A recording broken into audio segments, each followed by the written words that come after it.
Okay, so the first thing to bring up today is a small change I made to the table, which was to replace the previous Michel record clamp, which I don't exactly know what I did with right now. Probably put it in the closet, but I switched out for the orb clamp, sort of the upgrade. That's this. And the main difference is the other one kind of, you have to hold the record down and it grips on. This screws onto the spindle. And if you see, I don't know if you can see it here, but this spindle has threads. Had to replace the spindle. They give you a replacement spindle. Pretty easy to switch out, not too hard. A little thing it rests on here and a different nut underneath, and that's the replacement. It's not too bad. You just take off the platter. You got to take out the bearing with the ball on it. Make sure you don't lose the ball. Kind of important to help it spin. Replace a little oil, and that's about it. And then this, let's see, we've got a record. Let's see what we have over here. We've got the doors.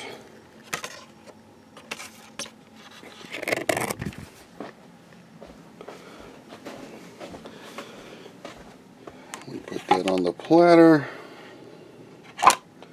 and then this thing just screws right on, and it kind of tightens that way. Very easy.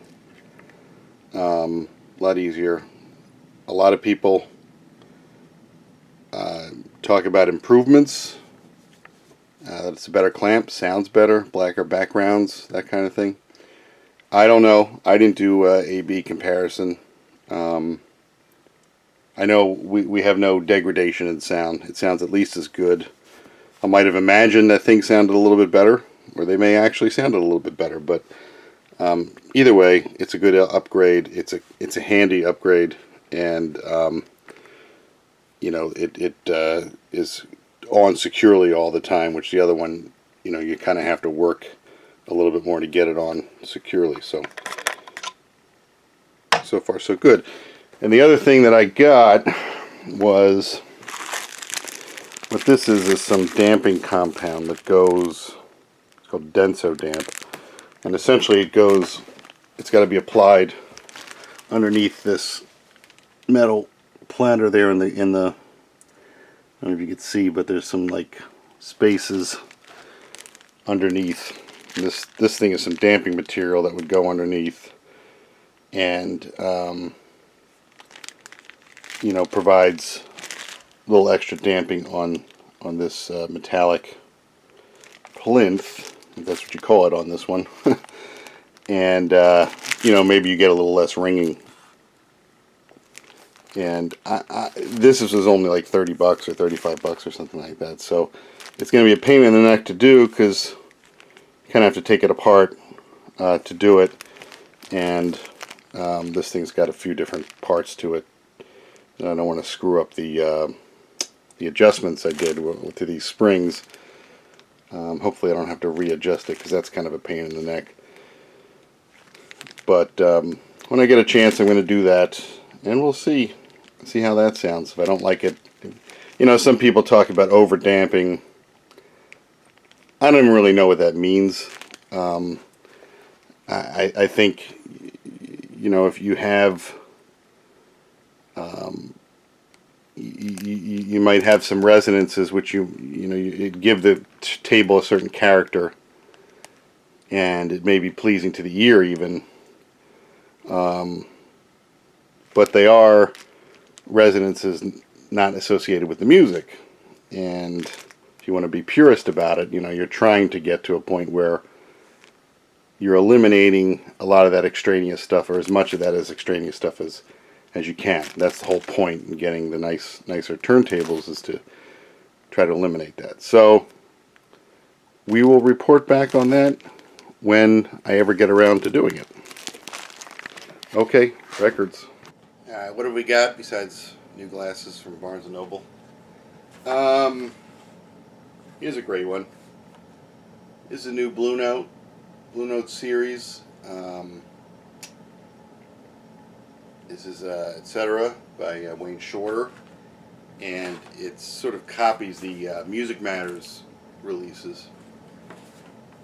This is 33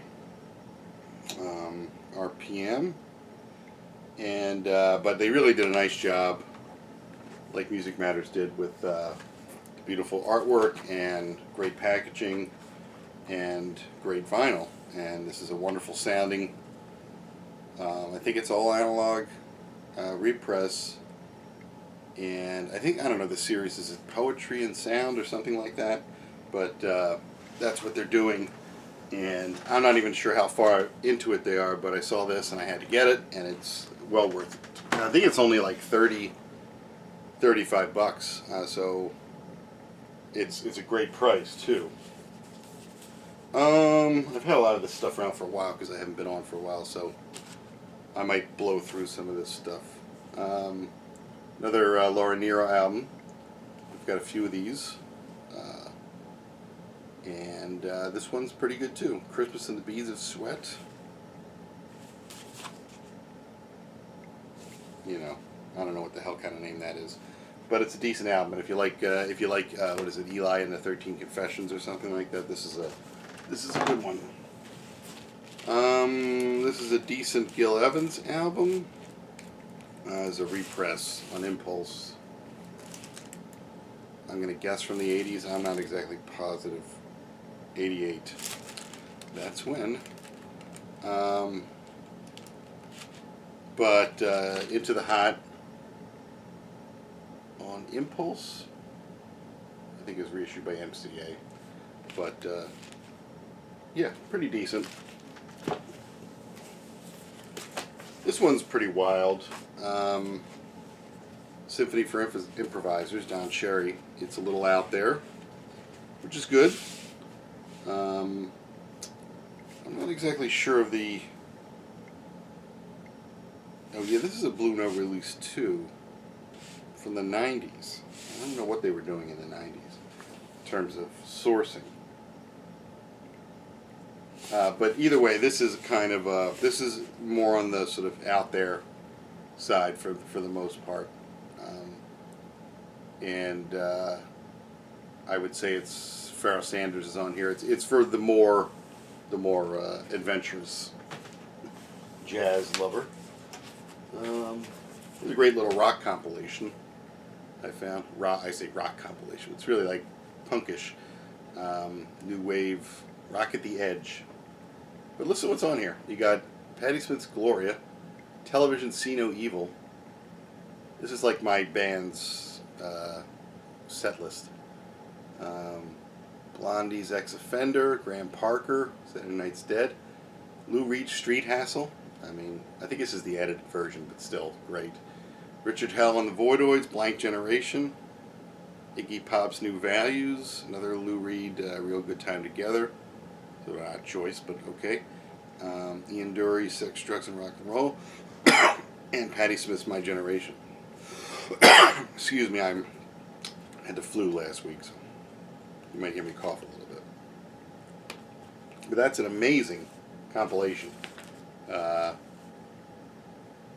You know, for cheap. You'll probably find this cheap if you ever find it. But great stuff. And talk about that. XTC's. Geez, I'm forgetting now. First album. White Music.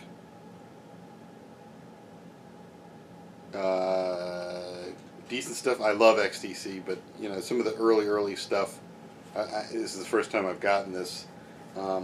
It's good. I don't love it as much as you know, once you hit Black Sea and English Settlement, and then for me, really things really get going. But you still got Statue of Liberty here. This is pop. Some great songs.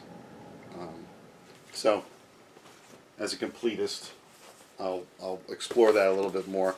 I found this thing, which is really cool.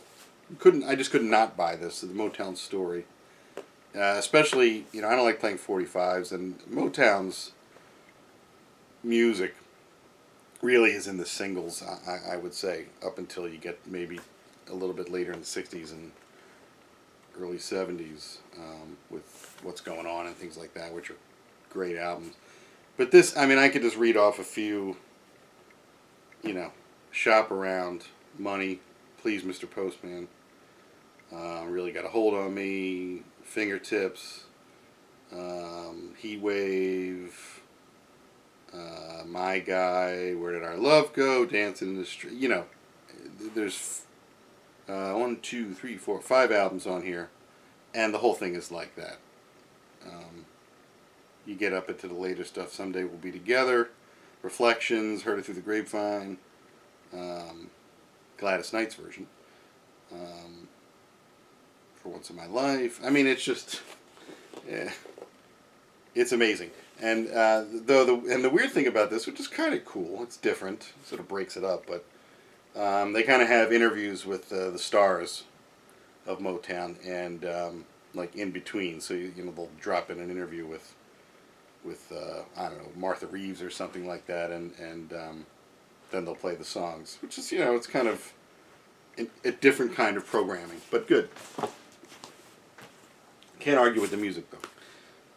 I just got this, Paul's Boutique. Never had it. Knew nothing about it. I like a couple Beastie Boys songs, but I don't really know them that well, other than what's been on the radio. It's not really my thing. This packaging is incredible, though. Beautiful. I mean, a beautiful package. And I listened to it, and it was a lot of fun, as I expected it to be. I kind of loved... What was a song I really loved?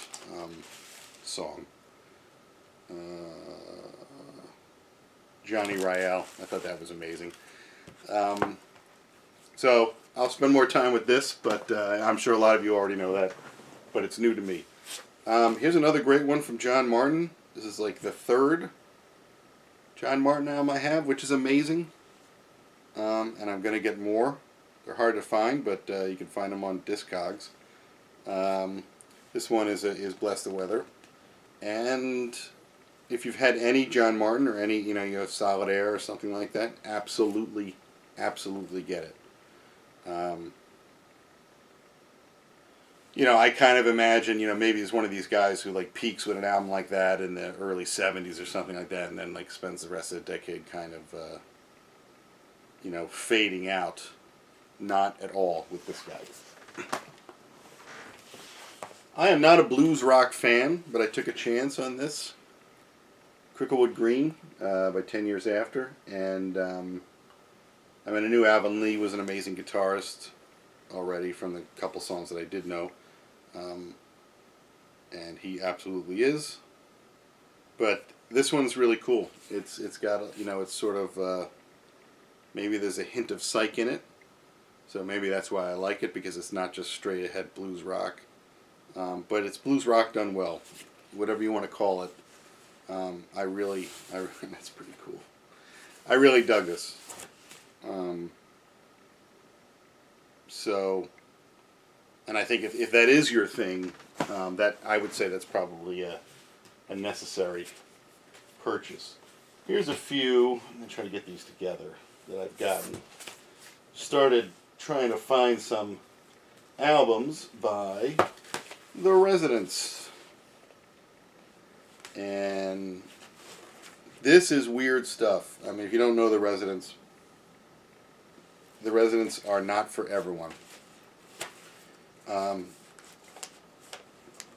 Experimental, art rock, barely music. I don't know what you'd call it, but I kind of love it. If you like the spirit of Captain Beefheart, you might get into stuff like this. And if you are into The Residents, but you don't have them on vinyl, some of them are available. So this is Eskimo, which is probably one of their better albums that I've heard so far. Like, it tries to recreate Eskimo ceremonial music. Like, can you imagine? But you just put this on, you're just sort of like, whoa. This is, Third Reich and roll. I mean, I don't even know what to say, but this is where they do a lot of covers, like from the 60s and stuff, in their own bizarre way, and it's great. And this one, which I got to listen to a little bit more, I just got Mark of the Mole, which I think there was a Mole series in the 80s, and this was the first one.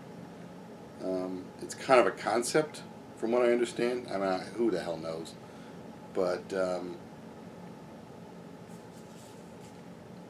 just really cool. I love the Residents.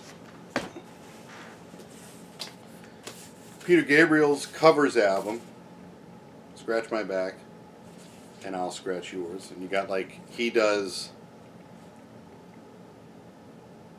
songs by people he likes, and then some artists do his songs. Both really cool. I mean, I really like his stuff. His song selection is great. I love the fact he did Neil Young's Philadelphia, which is an amazing song just off that soundtrack, and you very rarely hear it. And Randy Newman's I Think It's Gonna Rain Today, which is just an amazing song. And it's great that Randy Newman covers him on big time. So for me, that was worth the price of admission alone. But he's really, and it's a perfect song for him too, because his style. Street Spirit, even by Radiohead. Heroes, Boy in the Bubble. Either way, there's no Peter Gabriel album that is not worth getting, and that's no exception. This is the Enid. It's kind of like Prague in the mid-70s. British Prague, which is, something I really love, so I dug this. Mostly a bunch of noodling, but good noodling. Gladys Knight anthology. There's some stuff that's not on here. This is maybe an earlier anthology. I don't know how late this goes. To 73. So let me get some hits that aren't on here, but this is great stuff. She's just an amazing singer. She was just in town here recently, and I should have gone to see her. This was something I just came across. A reissue of a Lee Morgan roulette. What would you call this? 10-inch. And this has got Lee Morgan, Wayne Shorter, Bobby Tibbins on piano, Art Taylor on drums, Jimmy Rouser on bass. Recorded in 1960. So this is, this isn't the later Lee Morgan stuff in the mid-60s, which is probably, his peak, but still great stuff. Well worth it. Another Camel album, Breathless, I believe. Breathless. Yeah, I dig Camel. Again, Prague, 70s Prague, later 70s. And I didn't get too far into this. This I took a chance on. And actually, I haven't really listened to this one. I listened to side one of this. But I think I got 2 Fanny Hill albums. And I liked both of them. Look, here's the other one. This one I really liked, Mother's Pride. I haven't got too far into this yet. Another Randy Newman cover on here, and a Beatles cover, Hey Bulldog, on here. This is produced by Richard Perry and engineered by Jeff Emmerich, and mastered by Doug Sachs at the Mastering Lab. So you gotta love it. Yeah, no, they were really good. This surprised me again. I took a chance, and they had a really cool sound. Female-led band. I mean, you could see that in there, but missed this one. Meet the Residents. Gotta love that.